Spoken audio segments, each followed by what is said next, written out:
Sports fans, this is Robert with WTP Sports Dudes here live on this Tuesday night for a way too early college football top 25 for 2026. Man, I'm excited about this one. I want to see what these guys think about the top 25 teams that they think is going to start the season in the top 25. I'm here this evening with my man, One Take Zaya. How you feeling, One Take? I'm feeling good, highly favored. What's up with the crew, man?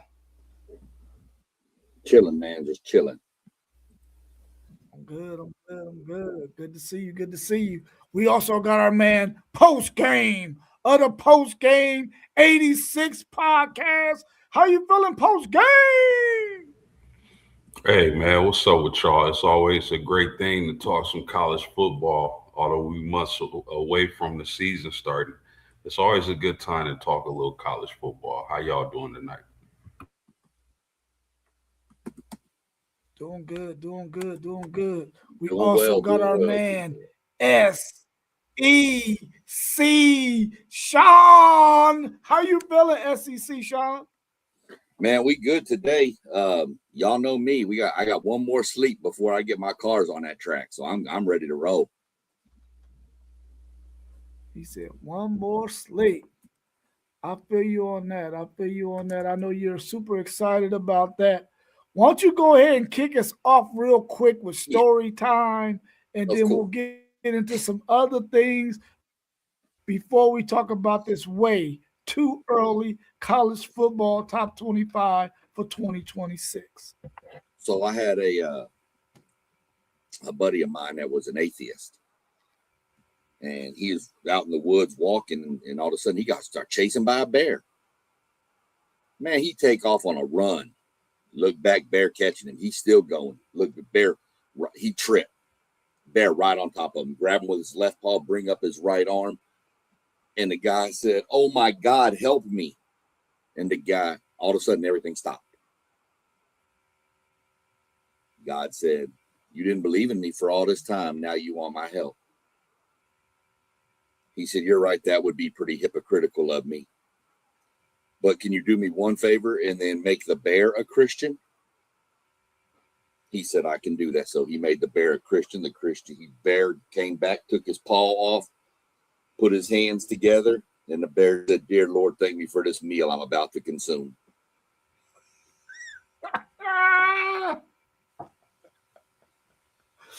That's a good one. He thought he was about to get off, didn't he? Boy. Oh my God. Come on, Zay. You know it. Oh man. What do y'all think about the situation with the player from Alabama in basketball? Now the ruling is that he cannot play. Do you think they're going to take those games away from Alabama? What do you feel about that situation altogether? Real quick, I hate it because the dude was eligible when they beat A&M. Now, I mean, he only had like 5 points, but they won by 3. So eliminate his points, we win the game. So I'm mad that it happened now. It probably happened right before they played Texas because y'all be paying judges and stuff down there to give y'all the benefit or something. Man, the hate is real, folks. The hate is real. This the way it should have been. They ain't gonna take them games though. They the one that gave him the temporary whatever, to let him play in the first place. So they ain't gonna take the games. But it's cool though. Like, they should do that with everybody. He was a professional, bro. He played in the G League. Them G League dudes get called up all the time. I haven't heard anything. You said a player from Alabama. Well, that basketball player for Alabama. It was the Charles Bediako guy. He was on the Alabama team a couple years ago, and then got drafted, went to the G League, and didn't wasn't, I guess, doing anything in really, and so decided to go back and re-enroll with Alabama, and they gave him eligibility. And now they're taking it away. Wow. Wonderful world of college athletics, ain't it? That is, man. All of us should apply. Right. All four of us should apply. They got what do you call those people? Team assistants entering the transfer portal. That's absurd.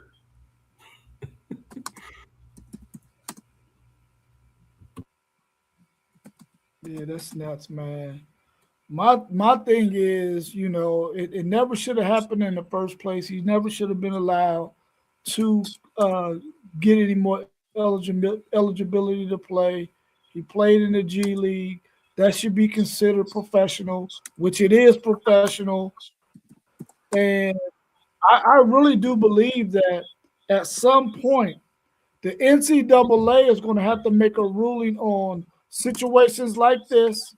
And also the fact that you got players from other countries who have played in professional leagues in other countries who, although they are young and not quite adult yet, like sometimes you get players in other countries of 16, 17 playing in professional basketball overseas, and then they get to come over here and play at the collegiate level.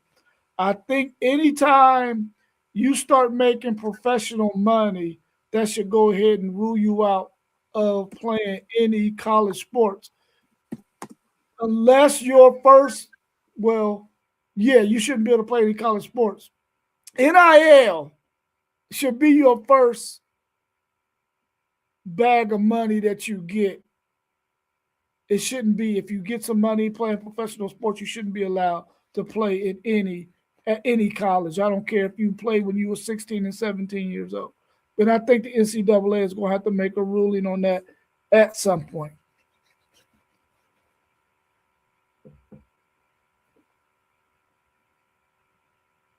Anything else y'all want to cover before we jump into our way too early top 25?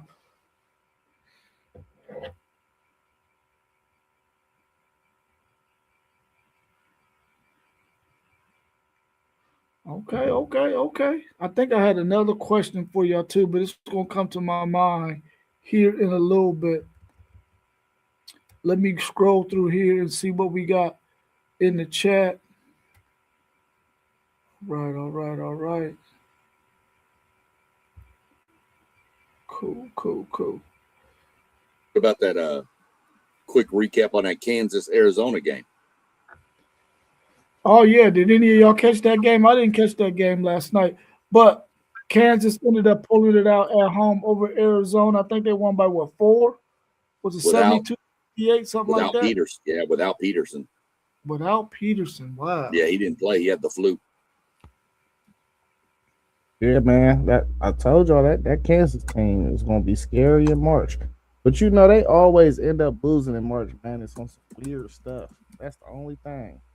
But they know. I think he been doing this strategically for real. He wanted his team to figure out how to play without him. You know what I'm saying? Just because it's like he iffy. Sometimes he be cramped up, all types of stuff. You never know. When you get to March, you might have to win a game or two without him. Yeah, what's Kansas coach Bill Self? Yeah. Undefeated in Big Monday night or Big Monday games. So, I mean, y'all know I think the world of Arizona, which that didn't deter my thoughts on Arizona at all, because you got to think they just they ripped off 23 straight and against some elite ball clubs. I mean, big Monday night game against Kansas at Kansas.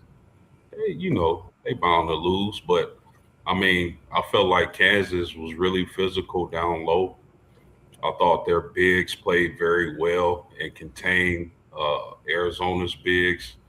And I gotta say, like, I think Arizona played their worst game and Kansas played one of their better games, and they only lost by 4. Now, I like this Kansas team a lot too, but I think neutral court or Arizona's house, I think Arizona wins. But great victory for Kansas, and I do believe they'll be a force to be reckoned with come March Madness time, especially if Peterson is able to play. My goodness. You know what's funny? I know somebody who trained Peterson last year, or this before he went to college. I know someone he was training with, and even he said, like, he's injury prone. Like that spoke volumes to me. Like, why would somebody who trained you, helped you get to where you at, say that about you? And of course, I'm not gonna say no names. That's not how I rock, but that spoke volumes to me. But I love Peterson. I think he's gonna be great. I just hope he's able to stay healthy.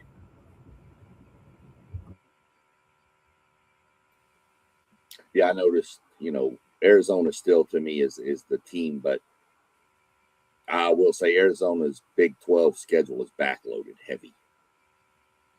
They still got another matchup with Kansas coming. They got Tech coming up, I think, this weekend. Then they go to Houston in the midweek next week.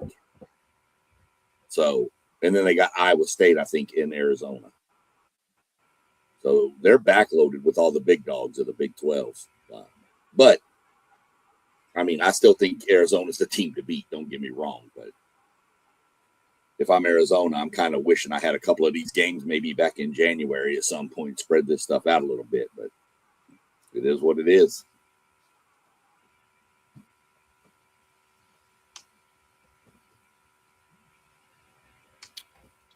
Yeah, I didn't get to check out that game, but I'm quite sure it was a really, really interesting one. And Arizona probably had to play bad in order for them to lose to Kansas without Peterson. That's for sure. That's for sure. Let me say this real quick. Rest in peace to our man, Chris Gilbert, former running back at Texas, the very first running back in college football history to ever rush for 3 consecutive 1,000-yard seasons. A Texas Longhorn was the first to ever do that. Rest in peace to Chris Gilbert. Prayers to his family, condolences, all that good stuff. Let's get into this top 25. It's way, way too early, but we're going to tell y'all what we think about it. Who wants to go up first? Who wants to get in first? We got breaking news. We got some breaking news. Montana linebacker Solomon Tuliaupupu just was granted his 9th year of eligibility. Are you serious, man? Oh man, right there on the screen, brother. Well, what that mean for Chambliss and Aguilar? That's what I'm saying, man. Go to Montana. Apparently, they got a 2 6-year offensive linemen. I'm picking Montana to win the national title. That's just ridiculous. If they get Diego Pavia, they're going to be an AARP. They're going to be the Golden Squad, not the Golden Girls. They have got to go ahead and make the rule. You got 5 years of eligibility. You got to get all your play in those 5 years, regardless if you get injured or not. You got 5 years to play, and that's it.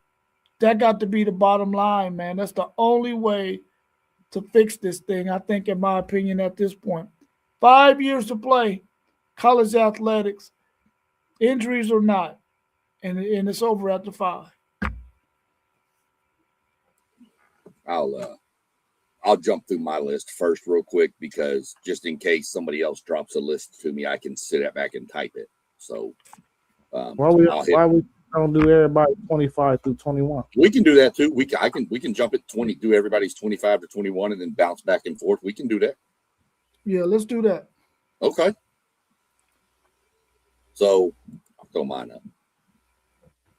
There's my 25. Virginia Tech, Louisville, Washington, Missouri, and Iowa.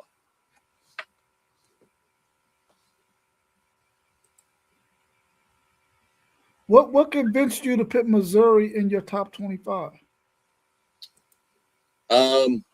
Their running game. Because they're an SEC squad. Don't even start that. I made sure that every one of my groupings has an SEC with a Big Ten school, just so they're. I just think Missouri's running game. I mean, Missouri's a pretty average squad. That's about where I see them finishing.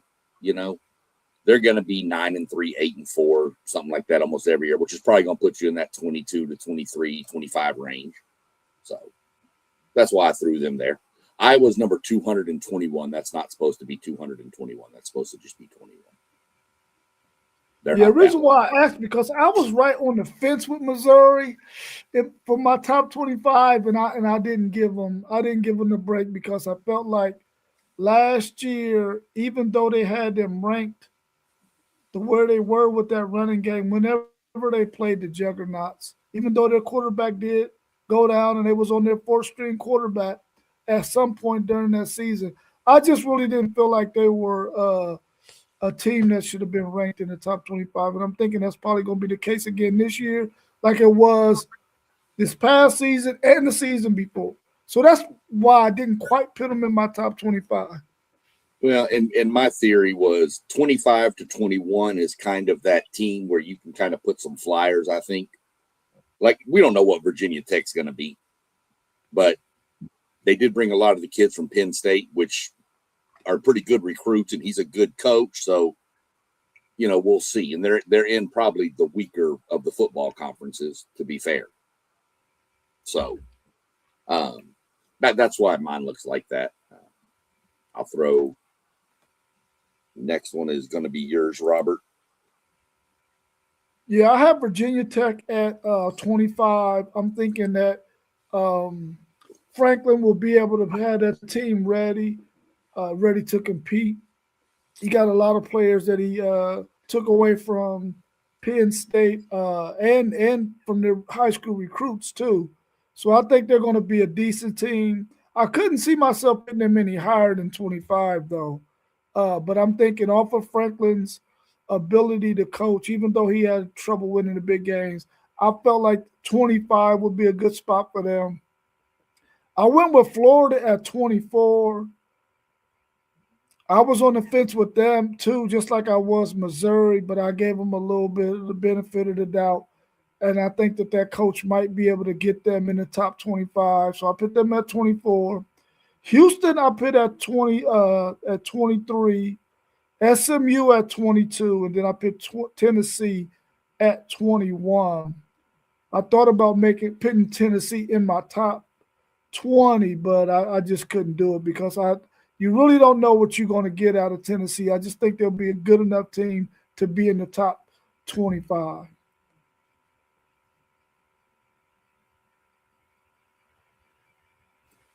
Any thoughts or questions from y'all? I'm shocked you got Florida in there at all. And Tennessee, I mean, is Aguilar gonna be able to play or is he not? That's based off Aguilar playing. That's based off of Aguilar being the quarterback this year. Okay. That is with him playing. Okay. Which I don't want him. I don't want him to get another year eligibility. I don't. But I'm thinking that they're going to give him one. So that's why I'm going with Tennessee there at 25. 21, I'm sorry.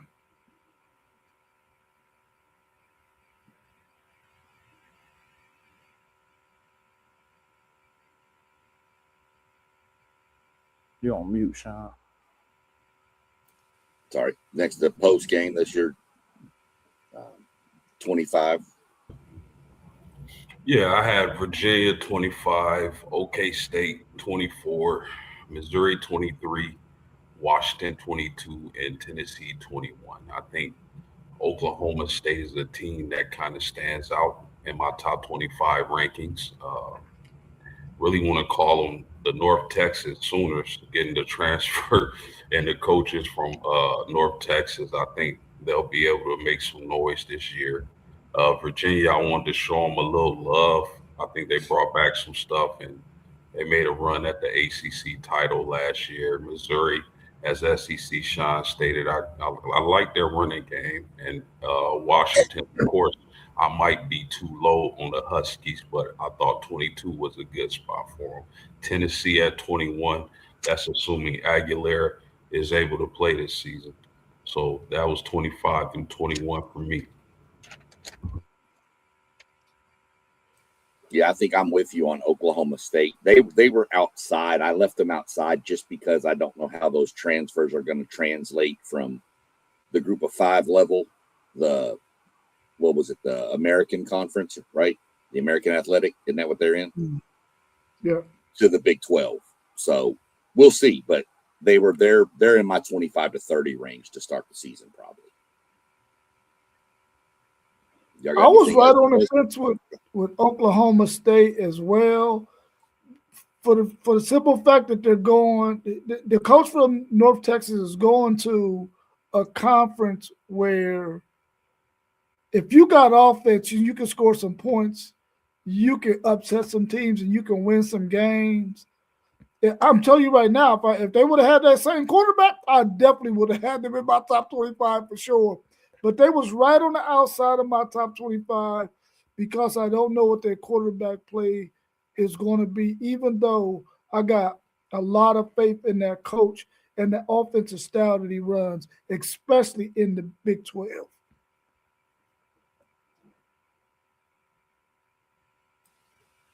Anything, Zay? No? Okay. We're going to roll on into yours then. There's your. Yeah, a lot of the things y'all said with Houston. They also got Mekhi Hughes in the portal. You know, he ain't getting no burn last year at Penn State. I mean at Oregon, but he was a hell of a back at Tulane. I think that helps. Also, you know, Houston, they got the 8th highest portal index, meaning the players that went out and the players that came in, they're replacing them with better players. So I think they can build on what they did last year. They're a wild card in the Big 12 for me. I think they might be able to really win it. And you know, I looked up a lot of these schedules too, because schedule matter. Key games, they at Texas Tech on September 19th, at Kansas State October 10th, at Utah October 24th. Really, everything else, I mean, I wouldn't see why they wouldn't be the favorite to win the game. You know, so 24 SMU, they are strictly there because of the return of Kevin Jennings. I think he's a wild card. You know, he can win a game anytime, any given Saturday. He can win a game himself. So I thought that was a good slot to put them. 23 Virginia Tech, James Franklin, of course, good coach, brought some of the Penn State guys over with him.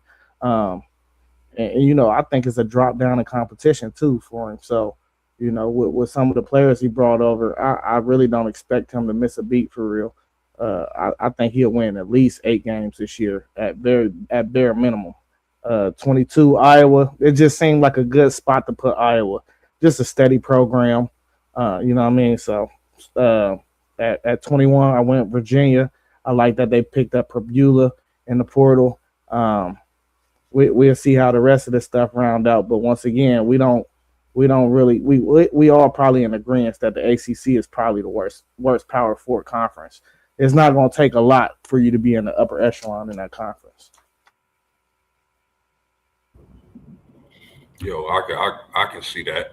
I see we got a few people in the chat. Make sure y'all smash the like button. But I just wanted to say 2 teams that I was looking at that just were on the outside of my top 25.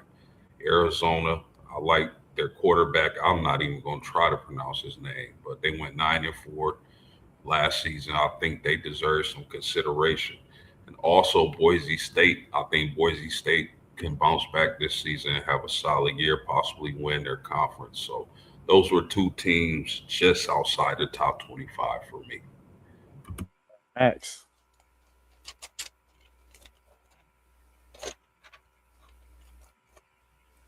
Yeah, I got no issues with that one at all. Trying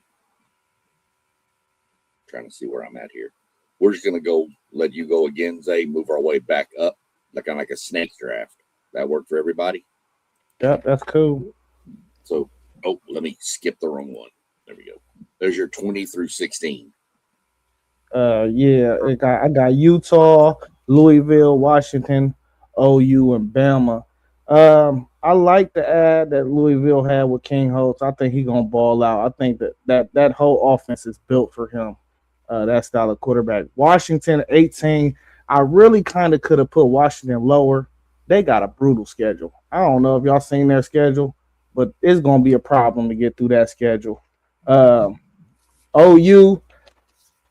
Can they solve the running game this year? I know they got to pick up. Who did they pick up? Who did they pick up? Was it Parker Livingstone? Yeah, they got Parker. Yeah, they got Parker, so that's a good addition. But man, they got to somehow solve that running game. And Bama, it's a make or break year for Kalen DeBoer for me. Who they gonna roll out? Austin Mack, Keelan Russell. We got to wait to see how that battle play out. But we know they're gonna have talent on their roster. But we just gotta see it from Kalen DeBoer. We got to see it play out on the field. I think we all probably agree they probably shouldn't have been in the playoff last year, and it was there by default. But give or take, they were still in the SEC championship, so I wasn't really surprised that they made the playoffs regardless. But I did not think that was a worthy team for the playoffs, so I slotted them right there at 16. Yeah, I could see that with Alabama, and I agree with your Oklahoma take for sure. I think I've got Oklahoma a little higher, but we'll get to that in a minute, and I'll explain why. But Alabama, you're dead right. This make or break. If Bama has 3 or more losses, DeBoer's going to be looking. That they won't keep him around if he goes 9-3 or 8-4. Hey, that's why I was telling Griff, don't get too excited about Lane because Alabama might come over this season. Right. But as far as Bama goes with quarterback, it's got to be Keelan Russell too, by the way. If you don't play that kid this year, he's gone. Yeah, you know, a lot of people were saying they like how Mac looked when he came in that playoff game, though, in that last quarter. Yeah. But move on up here to post game. Your 20 through 16 post game.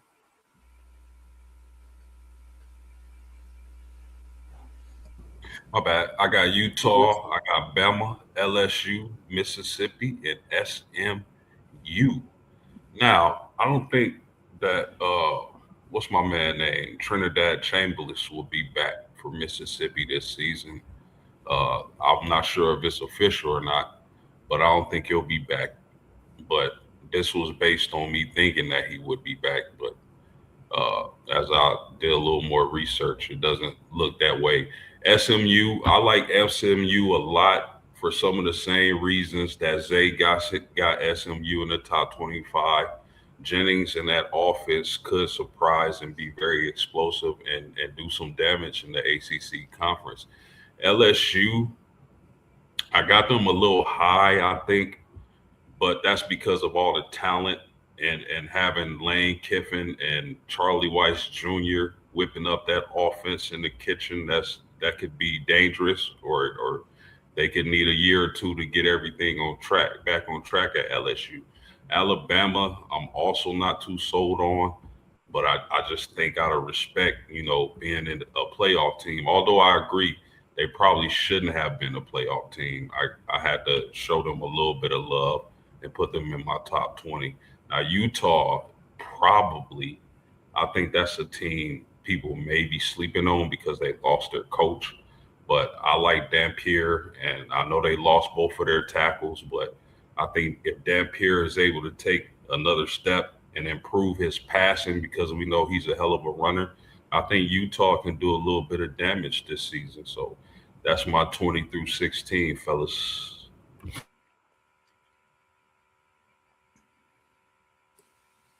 Yeah, I got no issues. I mean, LSU, I'm kind of shocked to see LSU that low. Most people, but I get your point. It could take a year for it to gel. So definitely see that. see all that. Move on up to Robert's top 20 through 16. At 20, I had Iowa. At 19, I had Utah. At 18, I had Washington. At 17, I had Alabama. And 16, I had USC.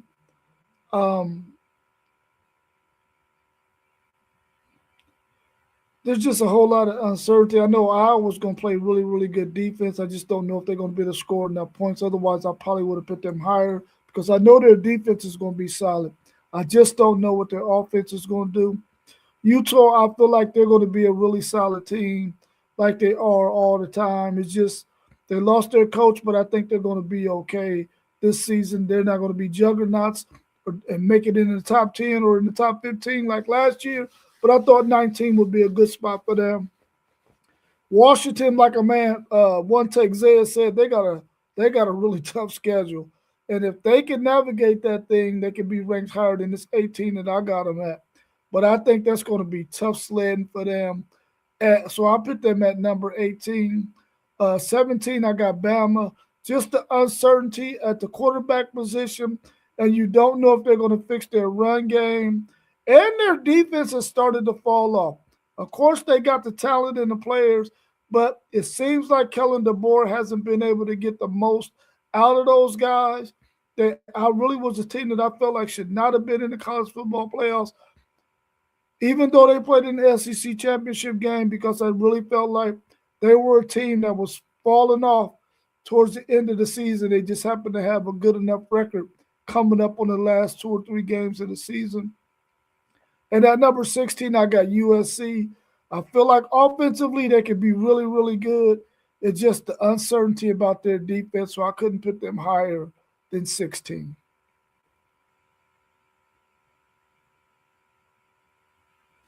All right. Okay. Slide up here to my top 20 through 16. And I went SMU, Houston, Utah, Mississippi, and then Michigan.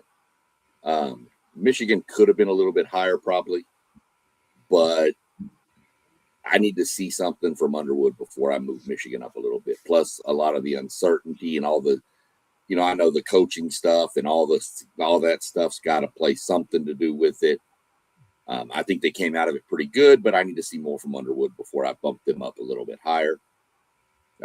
SMU, same thing. Jennings, that offense can be good. Defense is going to be pretty, decent.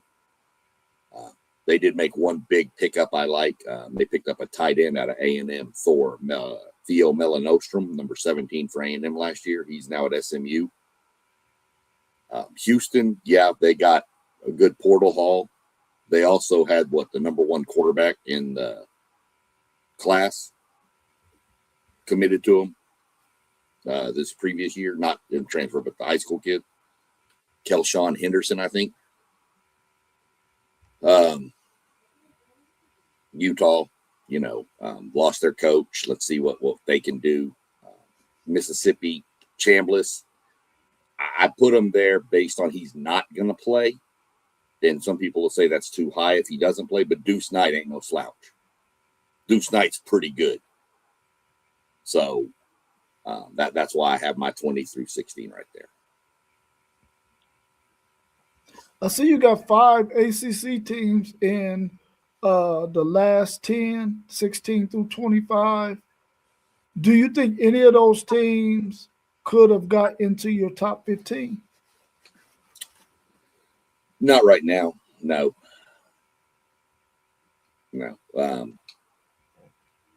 I don't see it. Maybe a lot's going to depend on what Virginia Tech actually looks like when they hit the field. They'd probably be the one I would say that would probably make the run up, but we'll see what happens with them. So I just think the ACC is going to fill the bottom half of the top 25. I think they'll have some ranked teams, but I don't think they're going to have that. They're not going to have even the Big 12, the Texas Techs, the BYU. They're not going to have that kind of stuff. They're going to pretty much fill in the bottom half from, say, even 16 down, 15 down, if you want to go 15 to 25. I think that's where you're going to find a bulk of your ACC schools. You'll have some, as we'll get to here in a minute, that are higher than that, but it's just how I look at it.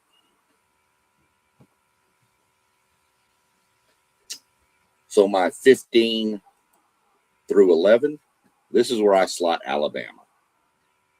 Then Penn State, BYU, Texas Tech, and Oklahoma. What are we going to get from Bama? Can they run the ball? Can their defense hold up? And what kind of quarterback play do we get? So that I've slotted them there. I feel like Alabama should, at least based on their pedigree and even the recency of them, they deserve to be a top 15 to start in my mind. Penn State, love the hire at head coach, Matt Campbell. Love that dude. Think Penn State's going to be really, really improved. BYU is going to, I think, take a step. BYU could even be a little higher based on what they're bringing back. They've got their running back, I believe. The quarterback was a true freshman last year. But they still have to prove that they can beat Texas Tech to me. And that's why I've got Tech ahead of them. I know Tech got Sorsby, and that's fine, but Tech lost a pretty good amount off that defense. And then they had some good portal additions, don't get me wrong, but Tech needs to figure out their offense a little more, to my mind, and to me. We saw that in the playoffs. Their defense played phenomenal in that game, but they got tired, and Oregon just cooked them. Oklahoma, I like Oklahoma's defense still. I think that's what keeps them here. If they find a running game, as was mentioned earlier by Zay, if they find a running game, Oklahoma flies up this list if they got their defense, that if the defense plays like it did last year. So there's my 15 through 11.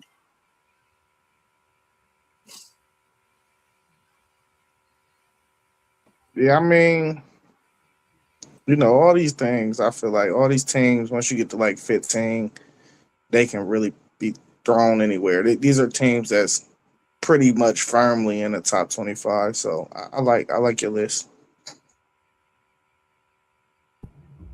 Absolutely, man. I see you are pretty high on Penn State, and I do like the coaching move. I like the transfers, the additions they made. But is there anything specifically outside of that had you put Penn State so high? And I'll seriously, I want to know. Like, I'm curious. No, the transfers. Think he's going to have more talent on that roster than what he started with at Iowa State. That's really, I'm just putting pretty much most of my faith in Penn State right now is on Matt Campbell. I think he's a great coach. I think he was the perfect fit for this job. And I think Penn State's probably the fourth best team in the Big Ten, third or fourth best team in the Big Ten. Yeah, I really like Rocco Beck too. Yeah. That's probably, I mean, Campbell is great, but man, Rocco Beck is what makes me put them there. He just knows how to win. He knows the system he's going to be in. That's going to help all of the players around him in offseason, spring ball. He's going to know all the cadence. He's going to be a coach on the field. And I know that's quarterback speak, but it's legit true with this case.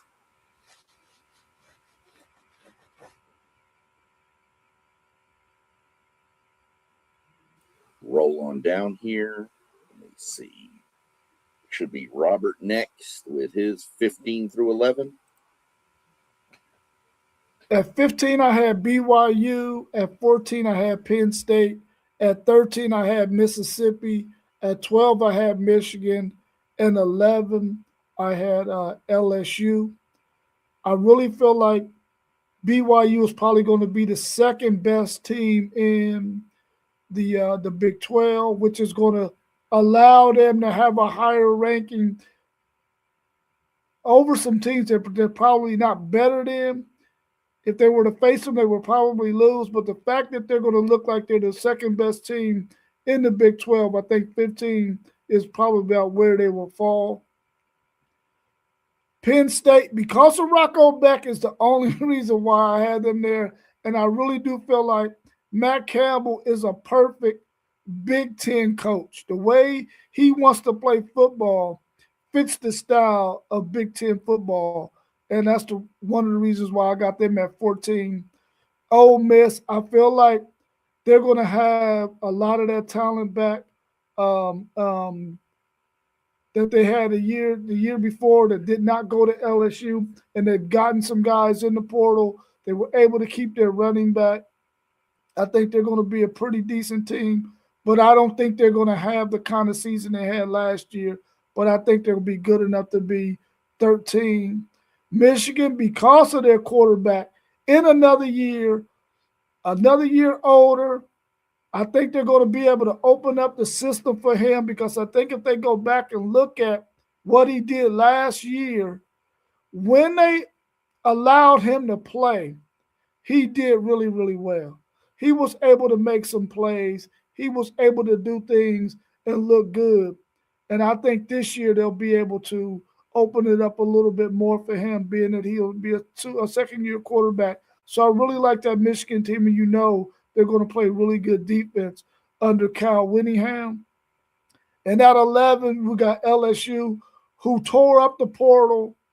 They did better than probably anybody in college football in the portal, and they landed Will Levis. I think the fact that they got a really, really good quarterback, even though he had a lot of injuries last year, I think Will Levis is destined to break out. They got weapons on the outside. They'll probably have a decent running game. Hopefully their offensive line will be good enough to make some things happen. But I really like the fact that Lane Kiffin is there, Weiss, and that offense will be really, really good and keep them in a lot of games. It won't be dormant like it was last year, that's for sure. So that's why I got LSU at number 11.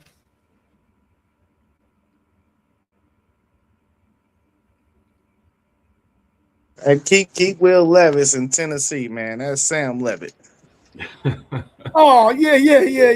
I always mess that up, don't I? Hey, bro, he be seeing ghost stories when he say that name. I know, man. I know. Sam Levitt. Hey, man, listen. Hopefully Will Levis can land him a spot somewhere and be a backup or journeyman somewhere. Let me ask y'all a question.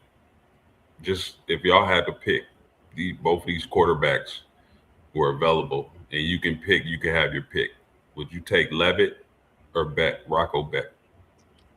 Oh, I'm taking Sam Levitt all day. I'm taking Rocco, man. Rocco a dog, bro. It's something about him, man. He'll put that cape on his back and go win it, I like dudes that, when you in that fire, you can look him in his eye and know he gonna give it all. Give me Rocco. Give me Rocco. Nothing else to say. Zay said it all. He's just a dog. Yeah, Hey Rob, take this off the screen. I'm about to my computer had cut off. I'm about to get back on the computer. Okay.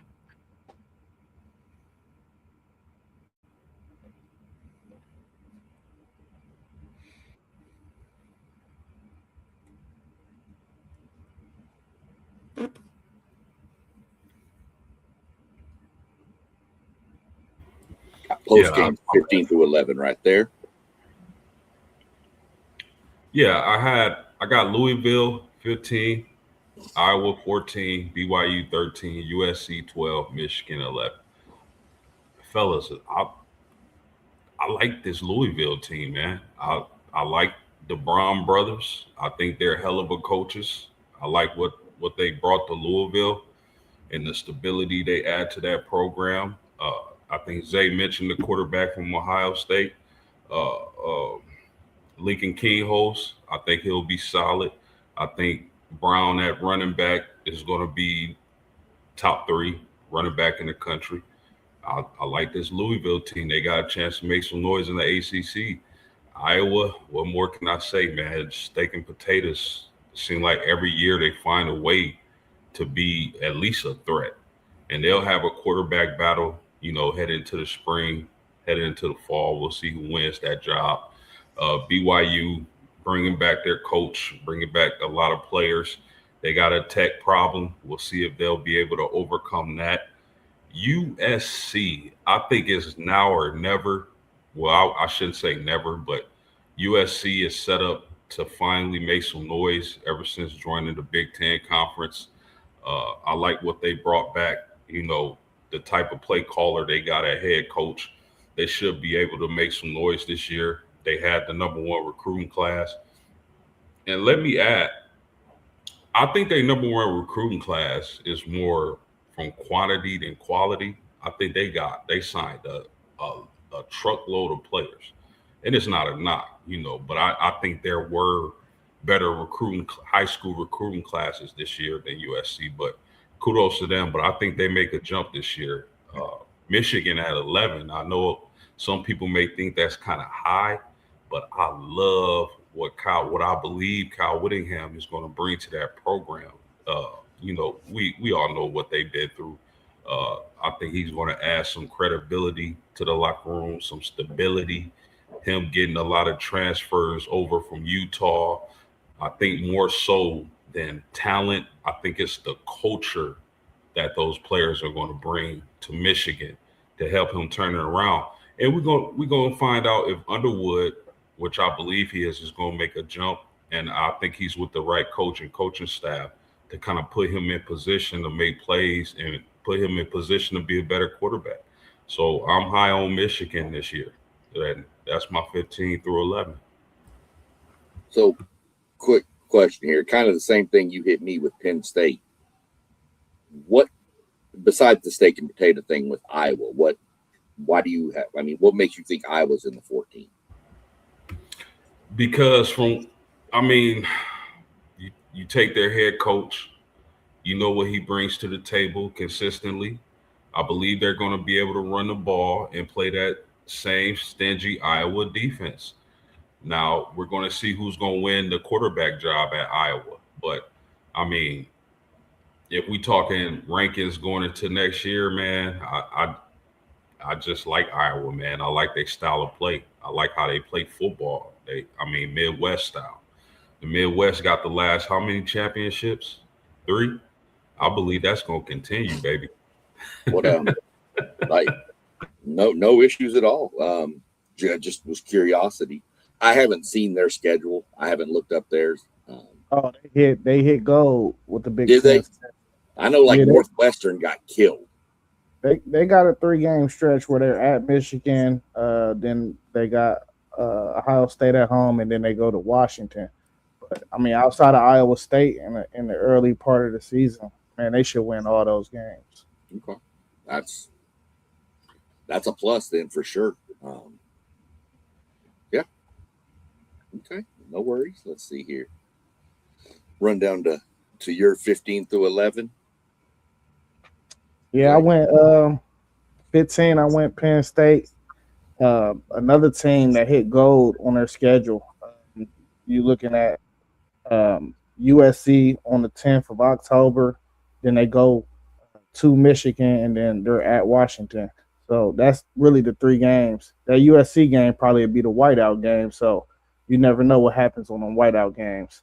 But Rocco Beck, he's just a monster, bro. I feel like him being quarterback at Penn State will make them win at least 8 games out of just looking at their schedule. So I got to put them up there in the hunt and the contention of making the playoffs. 14, Michigan. Whittingham, he brought over his OC, Jay something. I can't, or what is his name? He brought over his OC and DC. I can't even think of his name, but I'm just comparing the offense that I seen last year with Dampier, and then we gonna just throw the young Lamborghini in it. I just got to think that offense is gonna be a whole lot better, just because I think the Lamborghini throws a better ball. Period. Even though he don't got no touch and no feel on his throw, he still throws a better ball than me. And we know what that Michigan defense is gonna look like. And Whittingham brought over 2 of his studs from Utah, John Henry Daly and Smith Snowden. So that's going to bolster that defense as well. At 13, Texas A&M. I felt like I was going back and forth with Texas A&M. I feel like I could have put them a little bit higher. They got Craver still. What was the receiver y'all got in the portal? Isaiah Horton from Bama. Horton. That's going to be a nice combination. They did. If you want some advice, I mean, yeah, I agree with you. You could have put them higher. That's just my opinion. I know. That's your advice. I know. I mean, we know y'all lost Le'Veon Moss, but y'all still returned the other kid. What's his name? Sean, help me out. To be honest with you, we lost Moss, Daniels, and E.J. Smith out of the running back room. They all graduated, but we got Reuben Owens back. Reuben Owens. Yeah, he's a good back, though. So I really don't think y'all miss a beat on offense. It's just about whether or not y'all giving up them big plays or not next year to determine where y'all season really going to fall. 12, BYU. They return Bear. LJ Martin, that defense is going to be good always. BYU is another one of them programs that they just wake up out of their sleep and they can play good defense. And then 11, USC. This was another tricky call for me because it's Lincoln Riley is in the same boat as Kalen DeBoer for me. Like, this is a prove-it year. You done had everything, all the resources that you can possibly have. We're going on year 4, I believe. You return your quarterback, who probably is going to be a top 2 round pick, in Miava. You got your 2 best running backs back. You got the number 1 recruiting class. Post game spoke on it was probably a sheer number thing, but they do got some guys that I expect to come in on day 1 and play. Luke Waffle, to mention one, he's an edge. That dude, we was recruiting him heavy out of Ohio State. I wanted him so bad, but he ended up at USC. I expect him to be a dog from day 1. So you got all these resources, man. You gotta make something shake. They got a pretty favorable schedule too, for real. So I mean, they got Oregon, Penn State, and Washington and Ohio State. You skipped out on Indy, so they got IU. They got a brutal schedule. They got IU too. So you playing the top 3 teams in the Big Ten, at least according to last year. You know what I'm saying? So I don't care though. You USC, you should be one of them teams too. So, you know what I mean? I noticed you mentioned Lincoln Riley and him being in the same boat as Kalen DeBoer. If they do not finish in the, let's say, the top 2 or 3 in the Big Ten, can you see USC going in a different direction? No, I think they give him another year just because he signed the number 1 recruiting class. But I mean, if I was the man calling the shots, I'm getting out of there now. Especially if the right coaches hit the market next year.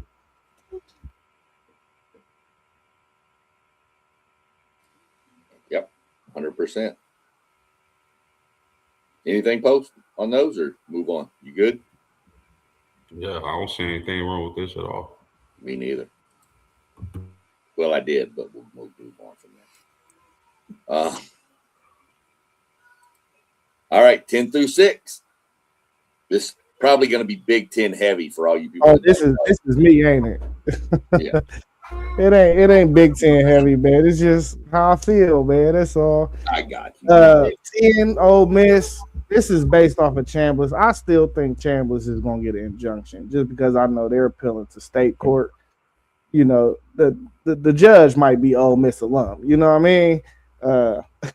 Who knows?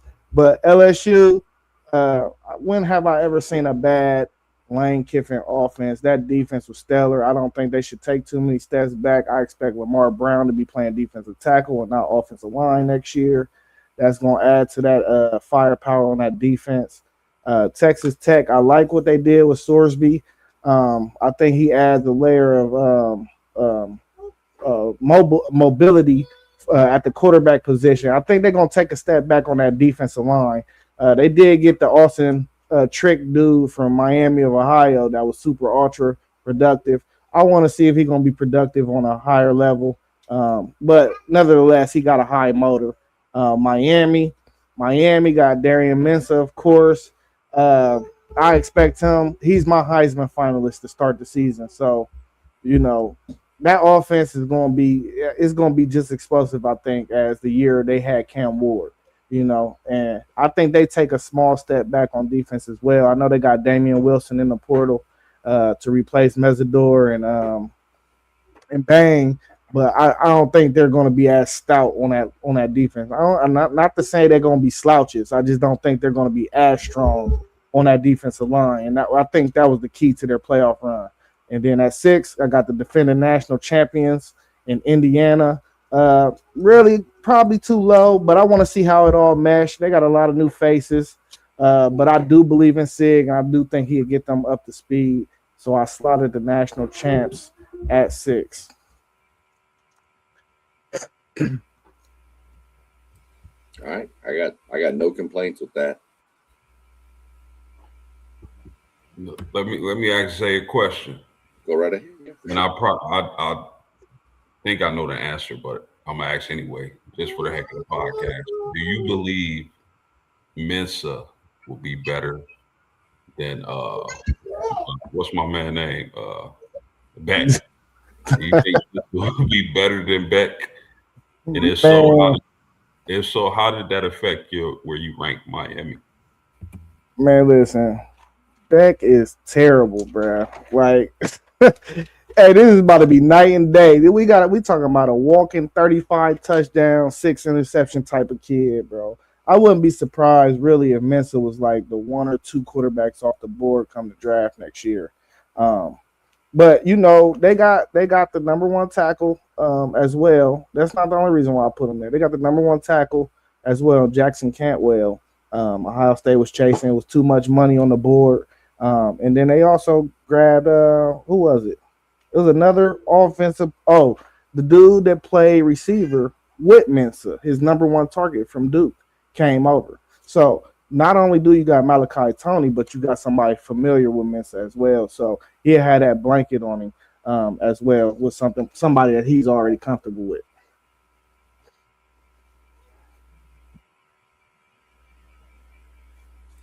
All right. Move on up. Post games 10 through 6. There we go. Yeah, fellas, I had Texas A&M at 10, only because of SEC shine. So I had them at 6, but I moved them to 10 because SEC. No, I'm just kidding, man. Texas A&M at 10, Oklahoma 9, Tech at 8, Indiana 7, Oregon 6. Now, I did something that I normally don't do, which is I'm the type of guy I believe in. If you're the champion, you should be number 1 coming into the season, just off the strength. But I didn't in this case. Texas A&M at 10. I mean, a lot is going to shoulder on Marcel Reed and the type of improvements he's going to have this season if he can become a better football player. And if he becomes better, look out. 10 may be too low for A&M. I like the transfer portal moves they made. Of course, I'm a huge believer in Mike Elko.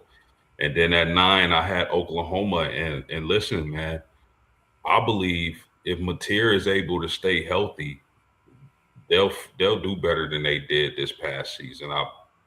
If I'm not mistaken, he was probably the Heisman favorite before he had that injury.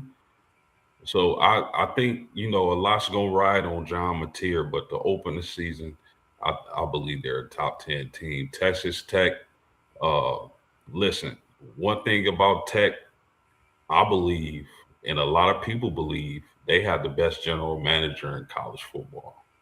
And we all know about the money they can spend and to attract players in this NIL era. Indiana at 7, again, I strongly consider giving them the 1 nod, being the national champion, but I'm going to move them to 7. I think they'll be an elite team. I don't know if they're going to repeat this coming season. I do like the portal moves. We all know Cignetti's formula now, you know, with the, you know, getting veteran players, elite portal, transfer portal class. not so elite high school class, maybe in the 30s or 40s. I can't remember. And then Oregon, I would have them higher, but I like the other teams I had 1 through 5 better. But I would not be surprised if at going towards the end of the season, Oregon is the top 2 or 3 team.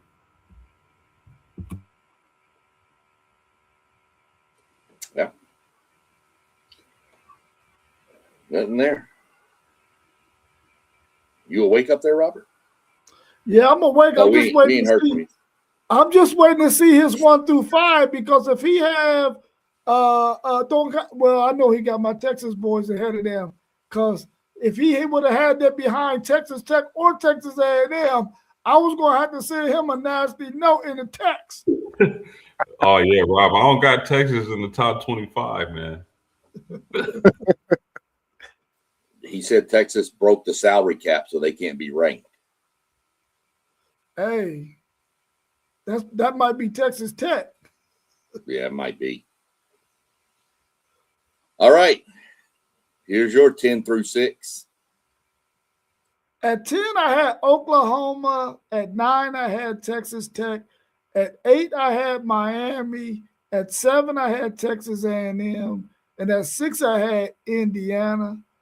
For Indiana, I really wanted to put them in my top 5, man, but I felt like the teams that I put ahead of them might have more talent than them at this point. Cignetti, we know he's a brilliant coach. He's a hell of a motivator. He knows his team is going to be well prepared.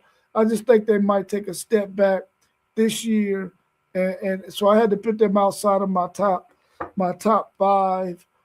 Texas A&M, I think another year with Marcel Reed at the helm. I think he'll correct some of the mistakes he made last year, some of the interceptions he threw. He's going to have 2 really good wide receivers to throw the ball to. I think they'll be able to run the ball well. My concern with A&M is will their offensive line gel, losing so much on their offensive line from last year.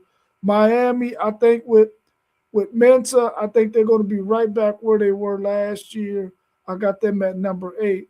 I think he's going to be able to do some things along with Malachi Tony that's going to really light up the scoreboard in the ACC. So I got them as the best team in that conference. Texas Tech, I kind of wanted to put them outside of the top 10, but I had to give them the benefit of the doubt. They're going to have a solid quarterback.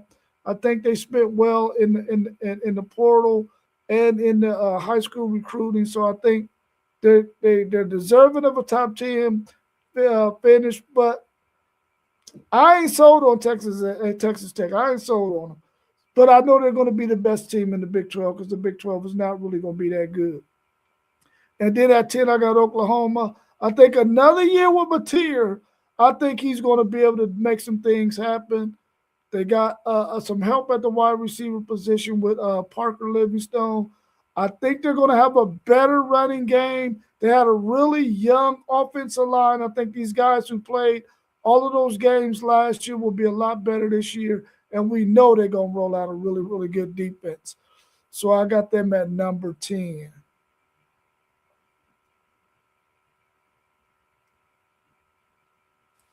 All right. Nothing from me. Anybody got anything for him? No? Everybody good with his? Just a question, Rob. Oh, this post game too. I don't know if y'all had a chance, but did y'all see OU schedule? Brutal schedule. I personally didn't take schedule into consideration because these are just hey, that's fine if you took it another way, but how I took it is going into the season, like, preseason, like going into the season. Yeah, I get what you're saying. Yeah, everybody, it was just like how me and Sean used to do roads. We both had our different perspectives of how we came up with the rankings. Just a random question though, but it is brutal. That I kind of base mine off of what I see and how a team is going to play out their schedule, kind of, and then I try to average it with the talent on the roster as well. Now there's Hold 100%. on, Zay. You saying the SEC team has a brutal schedule? Man, listen. Hey, let me read you They the do. schedule. I mean, I just wrote down the key games, but they at Michigan, they at UGA, they got Texas, Ole Miss, and Texas A&M, all teams that was fighting for a playoff berth or was in there. So, Well, yeah, that's brutal. That's brutal. here's the thing that didn't even Yeah, get mentioned. Texas has this problem too. Texas and Oklahoma both play 4 games, get a bye week, and then they run 8 straight weeks. Yeah, that's tough. Yeah, But the good thing about Texas, though, is they only got 4 road games, bro. yeah, but Facts. 8 They got games a in a neutral row site and 4 road games. don't matter. 8 games in a row. Hey, if 4 of them is Hey. at the crib, Who started the game? 5 of them at the crib, we cool.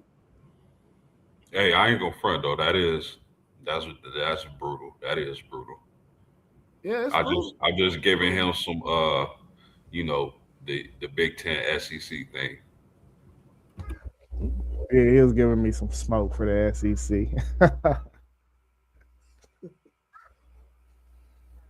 Jump up here, go my 6 through 10 or 10 through 6.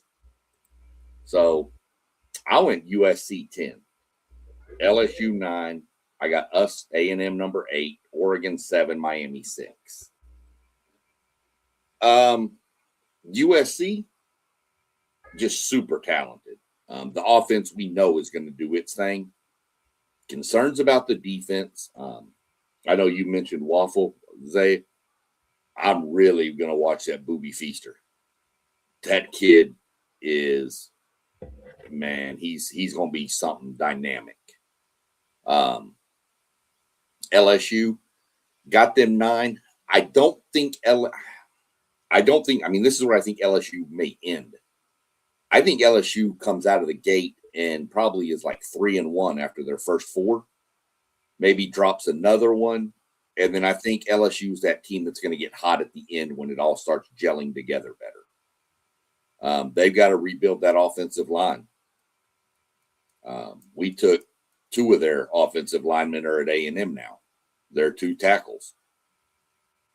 So we're going to see. So I think LSU is going to be okay, but I think they're going to struggle a little, maybe more towards the beginning. And then I think they kind of ramp up, kind of like we all said Georgia got better at the end of the year last year. I think that's what we're going to see with LSU too. A&M 8, I don't know. Like what we did in the portal, like what we got from recruiting standpoint from high school. Marcel Reed, that's what it's going to hinge on. We lost Casey Concepcion, but we replaced him with Isaiah Horton. Isaiah Horton is the receiver we didn't have last year. We didn't have that big body outside, that 6'3", 6'4" receiver. We didn't have that at all. Now we do. So we'll see what happens with A&M, but it's going to be on Marcel's shoulders and getting the defense fixed, which all mentioned already. I've got Oregon at 7. Oregon could probably be higher. I'm not exactly sold on Oregon. Oregon seems to always just trip over their own shoelaces at random times throughout the seasons. We'll see what they do. They got their quarterback back, so that's a big plus, but I'm just not as sold on Oregon as some people are. I am more sold on Miami than some people. I like Mensa going over there. I like the receivers they've got. I like that offense. Miami's concern to me is going to be the offensive line. They're losing quite a bit off that offensive line too. Defensive line, they're definitely losing some guys on defense, but the difference that I see is they got Jason Taylor coaching the defensive line. He's pretty good. So I think Miami will be okay. I think they're going to take a step back, but I don't think it's going to be a giant step back. So that's my 10 through 6. So SEC, you think you like this year's receiving core at Texas A&M better than last year's? Yes. Mhm. Yes. Interesting. Not even close. Loved Concepcion. Loved Craver. Both were kind of the same style receiver. Shifty, quick, fast, give them in space and let them run. You've got Craver back. You've got ABR, number 3, Ashton Bethel Roman, who had a couple of big games. You got the big body in Horton now, and you've got some studs coming from the recruiting class. And you also have Mr. High School 3 years ago, Terry Bussey, Mr.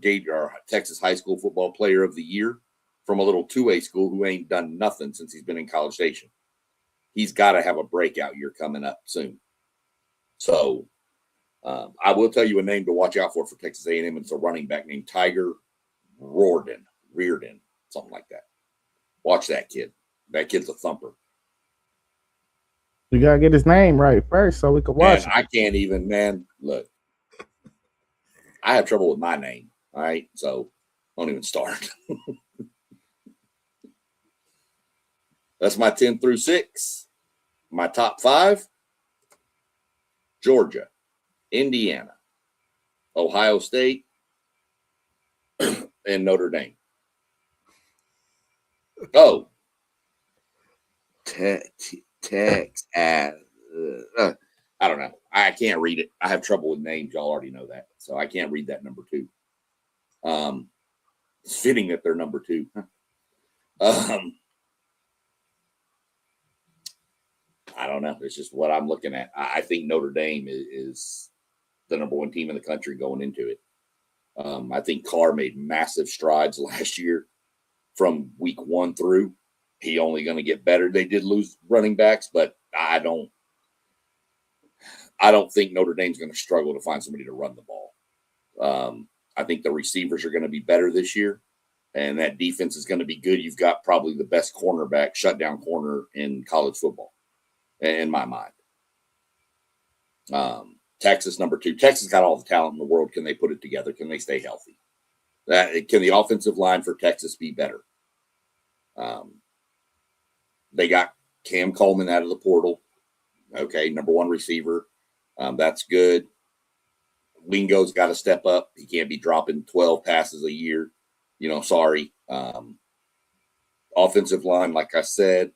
And I'm curious what the defense is going to do. The linebacking room is super strong. I have no issues there. And the D line's going to be pretty good itself. So Texas has no issue. If Texas struggles this year, there are going to be some serious Sarkisian questions.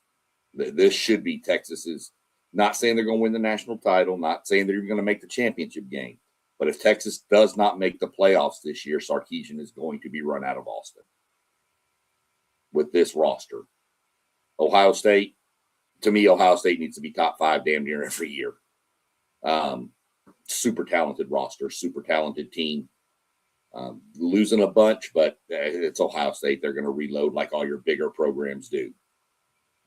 Indiana, I've got them 4 for the Cignetti factor. I think they're losing a lot. I know it's got to be kind of a retool.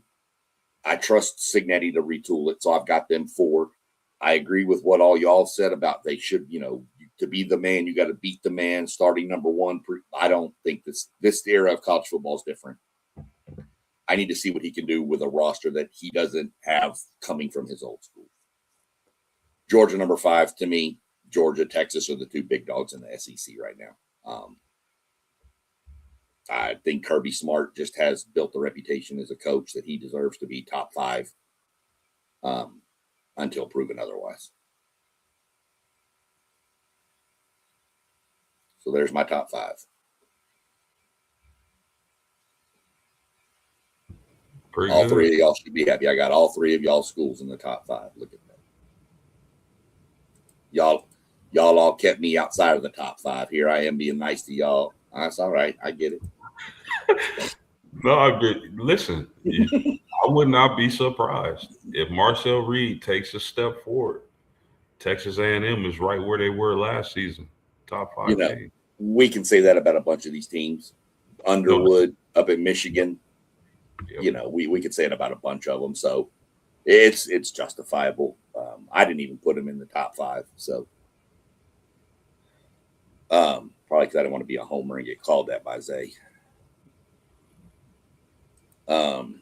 Robert, number 5 through 1. At number 5, I had my Texas Longhorns. At 4, I had Ohio State. At 3, I had Georgia. At 2, I had Notre Dame. And at 1, I had Oregon. I feel like Oregon, bringing back their front 4, is going to be a really, really good team along with the quarterback, especially if they get those receivers back healthy. I think Oregon is going to be a really, really good football team. So I put them at number 1. I put Notre Dame at 2 because I feel like they're returning a lot of really, really good talent on that team. And their defense is probably going to start the season much better than they started last season. So I think Notre Dame is going to be a really, really tough team to beat. I got Georgia at 3 simply because Kirby Smart will have those guys ready to play. They'll be really, really dynamic. Down the stretch, if they can stay healthy, I think they're going to still be the team to beat in the SEC. At number 4, I got Ohio State. I feel like that team, we have to wait and see how those players who are replacing some of the players that they lost, how they gel. Otherwise, I would have put Ohio State higher. I just don't know. I know they're going to be good. I just don't know if those players that are filling in for those juggernauts that they lost are going to be able to catch on right quick, fast, and in a hurry at the start of the season. And I got Texas at 5. I really feel like they're probably got some questions on their team that these other 4 teams ahead of them don't have. We don't know what Texas secondary is going to look like. We know that their front 7 is going to be really good, but we don't know what the back end is going to look like and the wide receiver, the corners. And offensively, we don't know if the offensive line is going to fix the issues that they had because they were not able to run the football last year. If they don't get that issue fixed, even though I think they're good everywhere else, the key though is their offensive line, and I wasn't 100% sure what they're going to look like, even though 3 of their starters will be back next year. Hopefully those guys can start off on a high note and can be really, really good. My question here is Texas behind Georgia because Sark has a Kirby problem? I mean, is that really why? Because Georgia seems to have Texas's number. Is that why you have it like facts. That is facts. I mean, Georgia they own the SEC. They own the SEC, yeah. I mean, I couldn't justify that. I mean, I could have put Georgia at 4 and put Ohio State at 3 or anywhere in there. But I could not put anybody in the SEC ahead of Georgia. I just think Texas's roster is more talented than Georgia's. So I was curious as to why you had them behind it, and I thought that might have something to do with it. Yeah. So, I feel like it was a few more talented rosters than Georgia last year. No. You can't teach that DNA, though. It's a Kirby Smart factor. So, Rob, let me ask you a question. Do you, and I'm not saying this is going to affect them, but I just want to get your thoughts on it. Do you believe Oregon losing both their offensive and defensive coordinator is going to have any effect on them? Oh, it's definitely going to have an effect on them at the beginning of the season. I believe it's going to have an effect on them. But I think by mid-season they'll be okay. Because Dan Lanning is going to make sure that he hires the right guys to do what they need to do in the coaching on offensive coordinator and defensive coordinator. So they're going to be fine there. It's just, can those players get up to speed? Because they're inheriting some really, really talented football players. And I think the fact that these guys are older players is going to help those coordinators out a lot.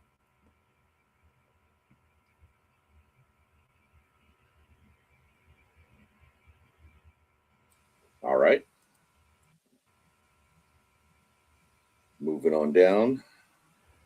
Post game, 5 through 1. Yeah, so I got Miami at 5, Georgia at 4, Ohio State 3, Texas 2, and the Fighting Irish at Uno. So 5 at Miami. I'm just blown away at the prospect of having Miss because I think he's way better than Beck. So I'm kind of blown away at the prospect of seeing Mensa with Tony and I think Zay spoke on the transfer from Duke at wide receiver to give him that camaraderie to start off. But I know they lost those bookends, but Jason Taylor is there. He knows how to. If he don't know nothing else, he know how to get after a quarterback. So I'm really high on Miami this season. I think they're gonna be a scary team. Georgia, Kirby Smart. I think he wants to get back in that championship race, man. I know they've been a perennial playoff team, but he hasn't won a championship in a few years now. I think he's going to be hungry. Gunnar Stockton, I'm not a huge fan of, but I think having another year on his belt and getting that season, and I think he's probably going to have a decent season. Ohio State, Ohio State, man, you got Sayan and Smith and that running back, and they always reload and retool. Really 1 through 3, 1 through 5, you can mix and match however you want it. But for me, I'm gonna go with Ohio State 3, Texas at 2. I felt like Arch Manning started to get it towards the latter part of the season, and he started to click a little bit. And he was making plays. He didn't look as gun shy. So hopefully they're able to build off that momentum. I know they got a lot of key additions in the portal. I know Texas fans are excited. I know Rob's excited. I believe he's tempering his expectations, but I know he's excited. But I really love what Texas was able to do, and we'll see what kind of season they're able to have. The Fighting Irish of Notre Dame. No, I'm not being biased. If this roster was Miami, I would have Miami 1. I just love what Notre Dame did in the offseason. The transfer portal, after hearing fans cry for a week, they just came out of nowhere and just had a hell of a portal. Getting Francis Brew from Pittsburgh is going to be huge. Getting Tione from Oregon, what a huge human being that is. Getting the cornerback from Colorado, who Coach Prime spoke really high about. To pair him with our corners that we have on our squad, that's going to be I thought we had an elite secondary. Now it's just on a whole nother level, but that secondary is going to be dangerous. Linebackers, dangerous. Defensive line, dangerous. Getting Keon Keeley from Alabama. And then you're able to build on the first year starting success of CJ Carr. Of course, we're not going to be able to replace the running back room, but Notre Dame has a good stable of running backs. They ain't gonna be Love or our backup running back, but they're gonna be solid. And plus, I think they're gonna lean on the pass a little bit more this season. But I love the roster at Notre Dame. I think they got a chip on their shoulder. Marcus Freeman had those guys prepared. Love the all-season moves.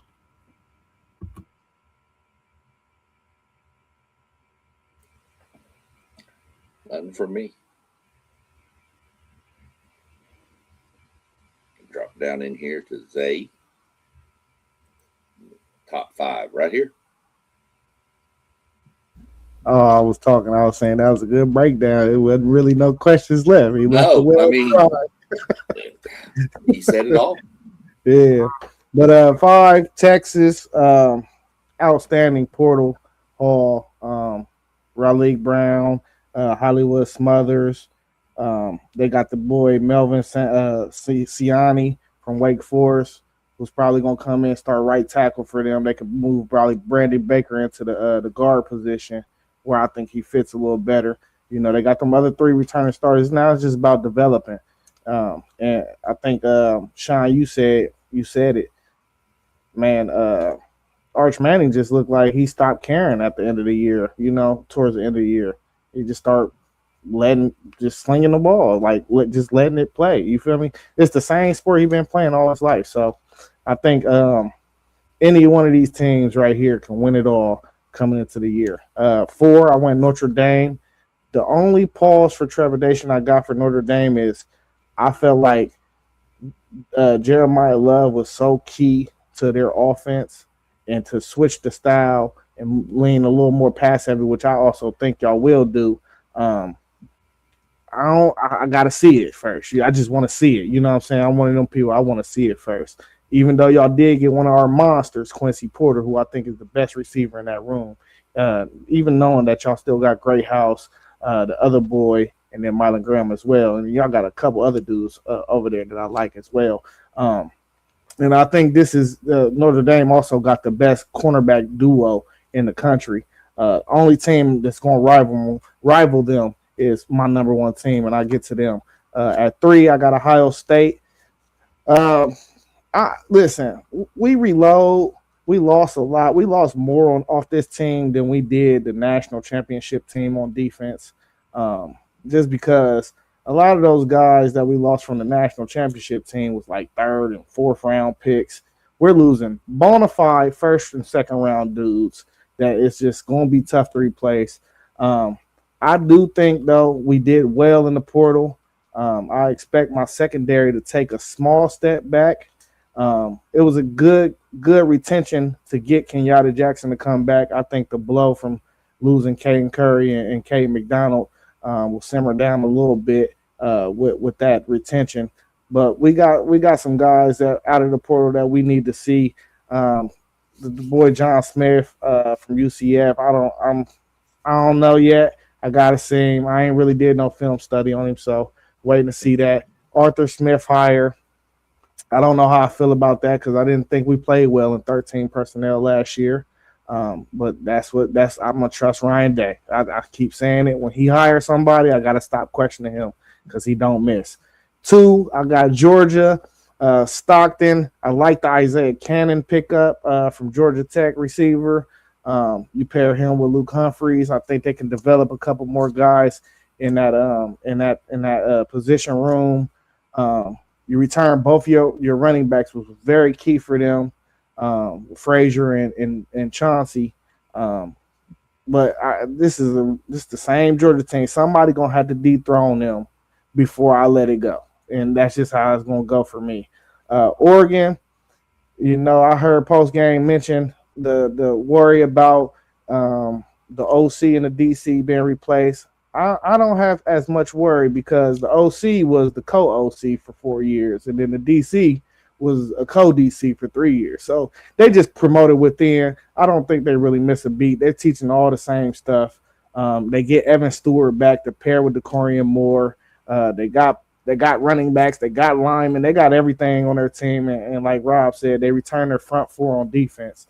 And then I think Finney Jr. was probably one of the best, if not the best, freshman cornerback in the country last year.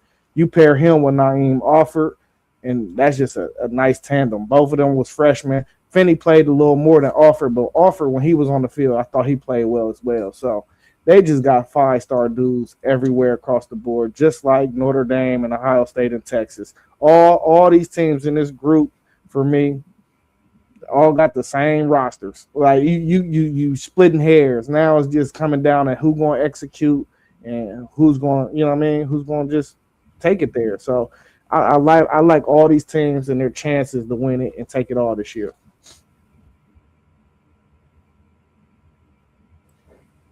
Yeah, no arguments there.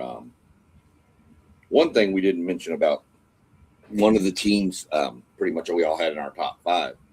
We didn't even think about Texas's defense and the Will Muschamp hire. That could be big for that team. That Will Muschamp was pretty good when he was there before. Didn't even mention the exciting thing about having Will Muschamp is we know that on 3rd and 4 and 3rd and 6, Texas is not going to be 20 yards off of the wide receiver like BK was doing.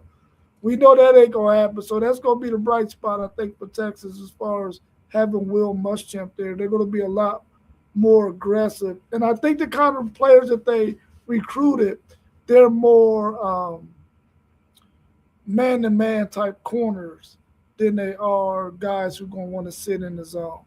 So hopefully, those guys catch on really, really quick and are able to do what they need to do to improve that pass coverage. Because last year it was atrocious in comparison to what it was the year before when we had Jade Barron and Makuba in the game. So Yeah. I didn't realize that our buddy Moss was trying to take over the comedian role of the show. He said nobody has the Knowles in the top 25. Oh man. Man, listen, that's tough. It's man, top 50. Right. Yeah, I've got kind of curious if anybody's got a sleeper team or two you're looking at that's not in any that we didn't mention today. You got anybody you could slip up like a group of 5?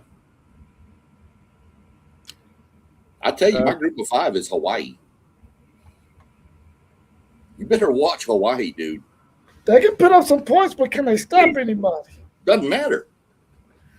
You got Jackie Chan Timmy Chan over there. You know, Man, when I first saw you say that, I thought you were joking, but no, he not joking. Hawaii, they ain't gonna be. I don't think they're gonna make the playoffs or nothing, but Nah, I they don't can think definitely will. be a sleeper team. In my opinion. I think that Hawaii team's going to come together. The real sleeper I have, and I'm not saying they're good, but they're going to be better than they were. Kentucky. You better watch Kentucky this year. Not that they're going to go 8-4 or nothing like that. They But might. yeah, they might. But from where they've been, going 5-7 would be huge.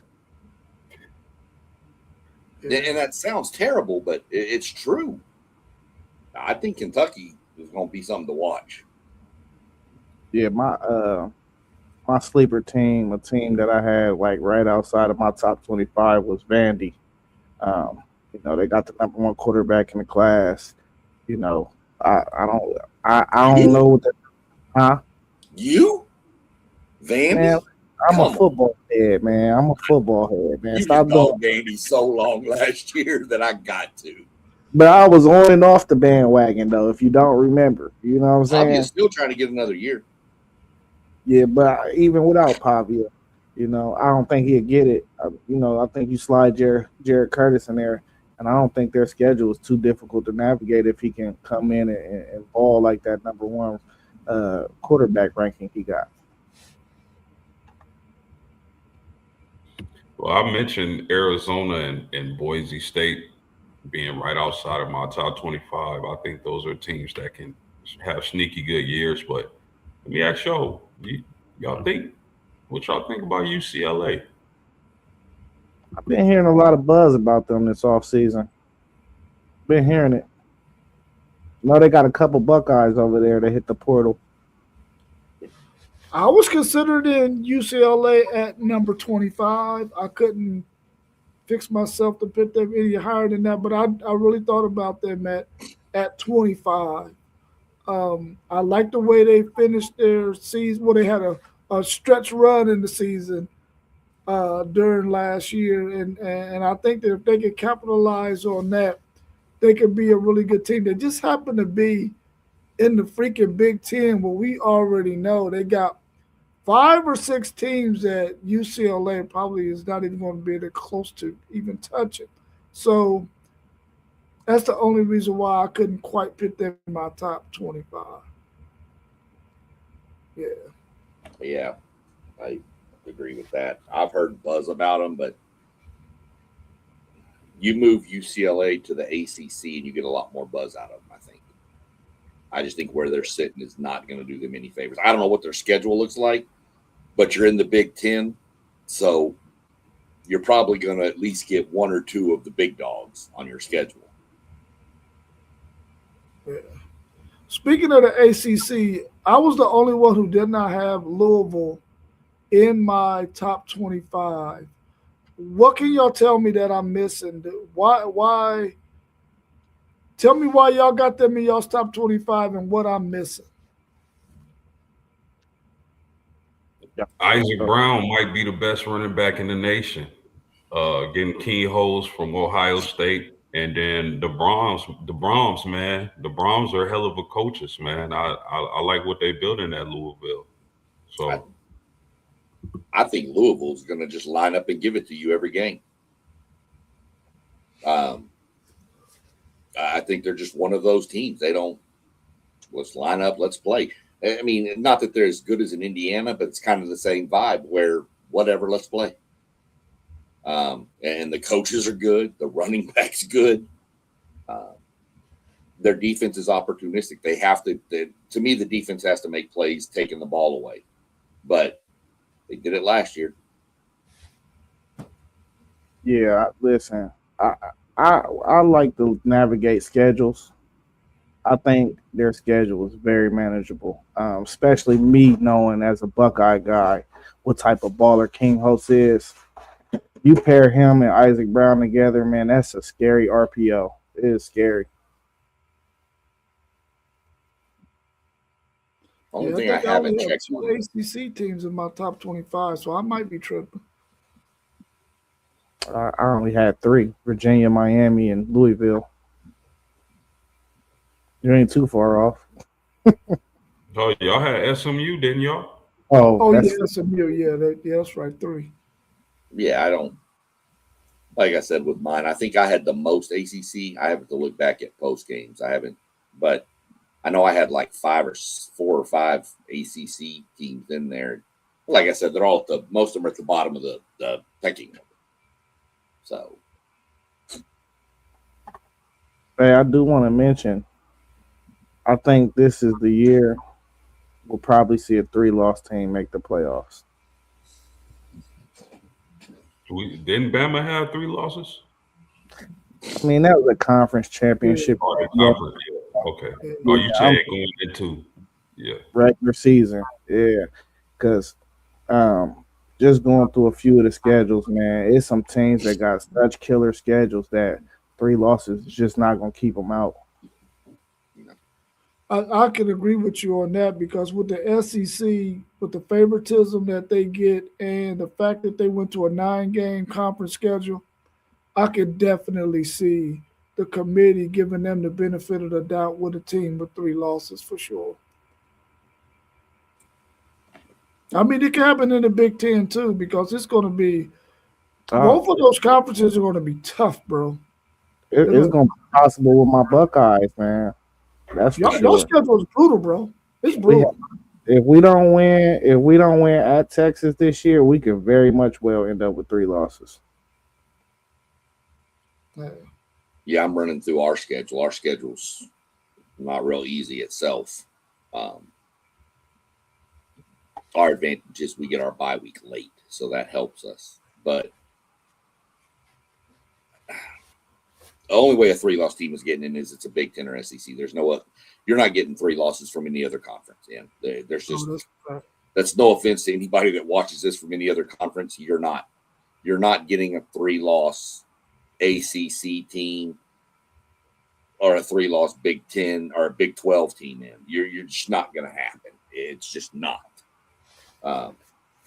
You're probably getting 1 bid from each of those leagues, possibly. Again, I mean, that's just the nature of it. That's the way I see it. Do y'all consider, was you finished SEC? You're good. Do y'all consider Kalen DeBoer to be on the hot seat? Absolutely. No. Absolutely he is. I see, bro. It's not hot at all. It's burning on fire. Oh, okay. It's on fire for sure. Y'all seen that Dr. Pepper commercial where they put up the hot seat and it automatically lights up like a grill? Yep. Yeah. I mean, that's the one. Yeah, DeBoer's on it. I'll tell you, I think Lincoln Riley's on a warmer seat. I think Sark's on a pretty warm seat if he goes 9-3 or 8-4, depending on who the losses are to and how bad. But there's a few. Shane Beamer's on a really hot seat. Yeah. Moss's boy is on a hot seat. Oh yeah, for sure. Moss's boy shouldn't even have a damn seat. He's already been fired. Dabo seat was hot last year. Yeah, Hey, Moss boy is crawling. You know how when it's smoke, you gotta crawl, so you don't inhale the smoke. Right. Yeah. Stop, drop, and roll. Yeah. It looks like he's already stopped. I think he's fixing to drop and then roll. So right on out the door. You know, But, I think I'm sorry. Go ahead, Sean. No, you're good. Go. I think half the Big Ten seats are hot just because of significance. Like half of them, y'all's time is ticking now. Like, bro came over here, won 10 games, then the next year he won a national championship. Like, yeah, some of y'all gotta go. Well, I mean, what schools are you looking at? Are you looking at like your Rutgers, Maryland's? Maryland, he's definitely hot. Shiano, he definitely gonna be hot for sure. Luke Fickell, we already know he was hot. He was hot last year, but Yeah, that's true. he had that bad draw of a schedule, so they gave him another chance, and they put some money into the program. But all these coaches, Minnesota, Nebraska, all these seats are hot. Rule, yeah. Matt Rule's in Nebraska, right? Yeah. Yeah, he's definitely hot. Yeah. See, I think the only ones hot in the SEC, well, of course, they replaced half of them last year. I think really the SEC is Beamer and DeBoer are probably the two hottest. Josh Heupel's probably third with Sarkisian. I'd say Sarkisian and Heupel are probably both even. Lebby at Mississippi State, but I mean, it's Mississippi State, so what do they really expect? I think his seat's probably third warmest. He might be right there with Sarkisian and them. But Florida's not going to do anything. Georgia's not. A&M's not. Ole Miss probably isn't. LSU definitely isn't. Kentucky's not. So I don't see a lot in the SEC this year. That would be hot seats. What do y'all think Clemson like this year? Because that's a team that I couldn't fully gauge when I was doing this. What team? You cut out for a second. Clemson. I think Clemson's down. I think Clemson's in trouble this year. Seriously. You think they're going to give any fight to LSU that first game of the season? Nope, not in Death Valley. I think LSU boat races them. He put himself in a bad space, man, when he didn't capitalize on the landscape of college football changing. He put himself behind the 8 ball, man. So hopefully he can get his stuff together, because what they did last year, if they repeat that this year, he got to go. They can't afford to keep him because his mind ain't right. You know what I'm saying? He's thinking that he can do what he's been doing and going to be able to have championship caliber teams. The landscape of college football has changed. You either get with it or get ran the hell over. You know what? That's a really good question, because Clemson has been out of sight, out of mind for me. I didn't even think about Clemson until just right now. So I'm not going to answer that question yet. I want to do a little digging on Clemson before you know what I mean? So, but it's just off top, it's not looking good. I mean, going into the last year, you had a potential Heisman candidate, including Klubnik, right? He fell apart, obviously. Who they got behind him? Some guy. I don't know how to pronounce it. There you go. There's your point. I call him Rising. Yeah, 5 years ago, though, you knew who the backup was, because they were blowing teams out by so much that the backup was playing the second half. So you knew who you don't have any idea who the quarterback's going to be. Yeah, I mean, we named 5 teams that we feel like is better than Clemson in the ACC. You know what I'm saying? You got Miami, you got Louisville, you got Virginia Tech, you got SMU, and you got Virginia. We all mentioned all five. All 5 of those teams have been mentioned in our top 25. So, yeah, he's in trouble, man. He's in trouble. Then the question becomes, what's his buyout, and will they pay it? I think the way college football in the direction that it's heading, you don't have no choice because you can't afford to fall and your money be jacked up because you hold on to a coach that's not buying into what's going on in college football. You have no choice. You got to go ahead and cut him loose. Got to cut him loose. His mind ain't right. So in 2025, his buyout was $60 million.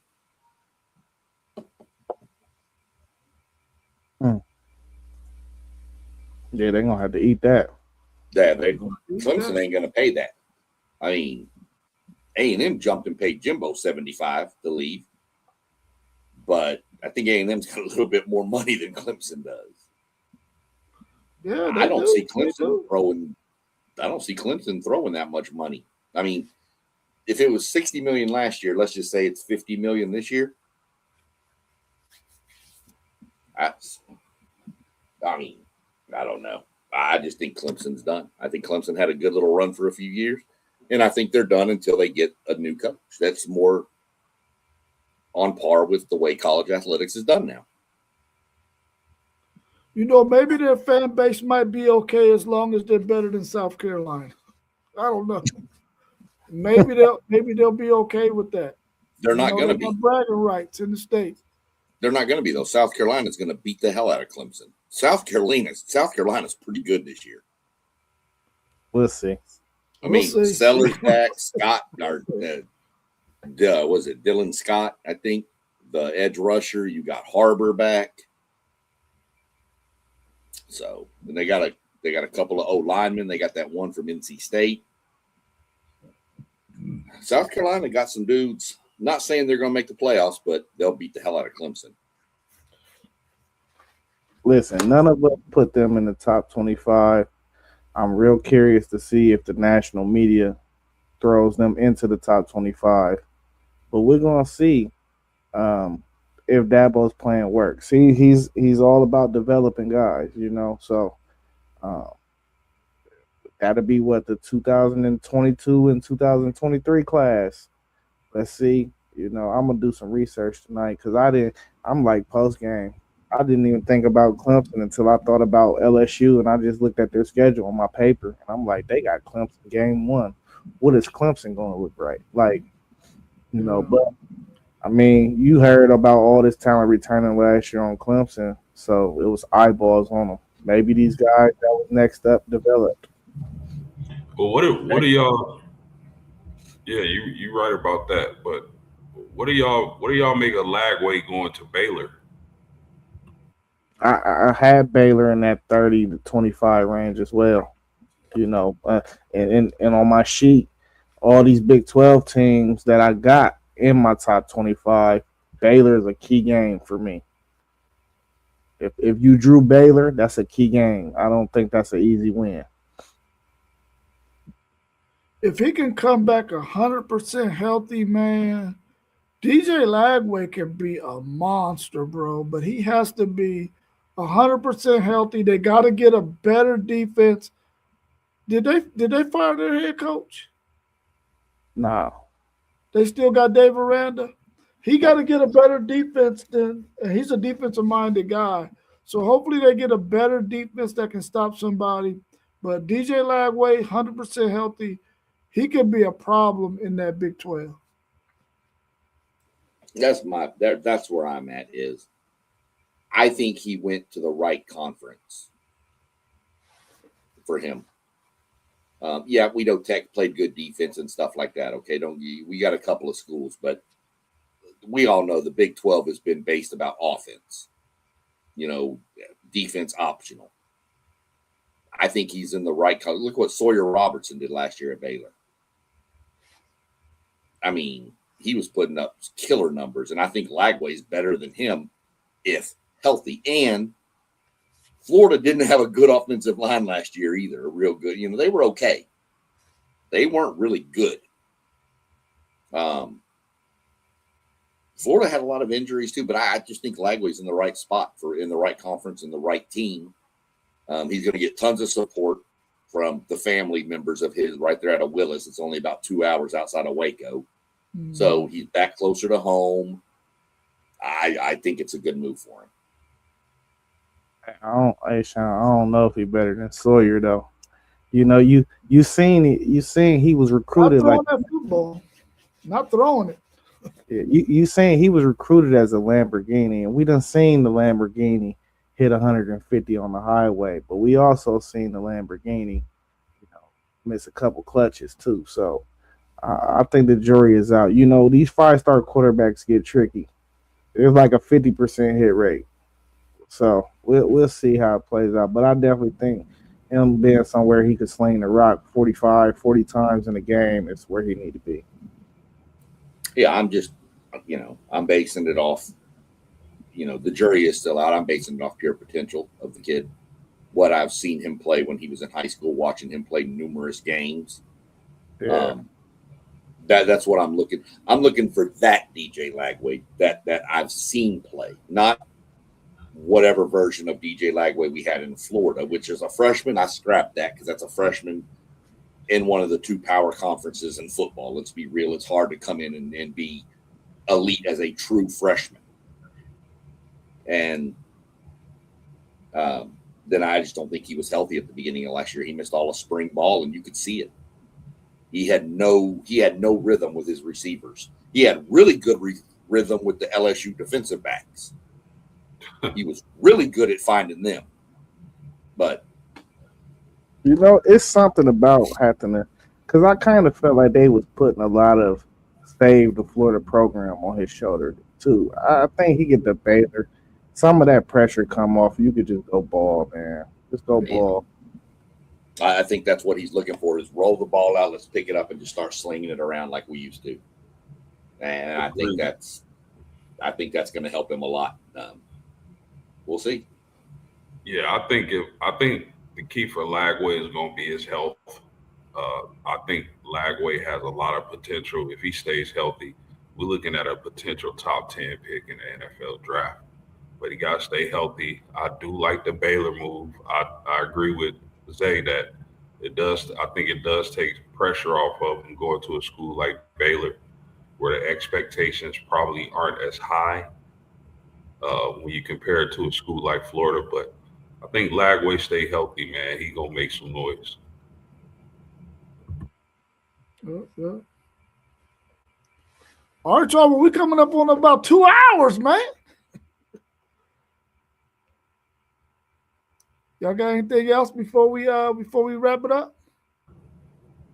No, man. Real good stream, y'all. Real good stream. Yeah, I like y'all's picks, man. I like our version of the top 25 the way we did it, where we didn't get together off script and make our own 25.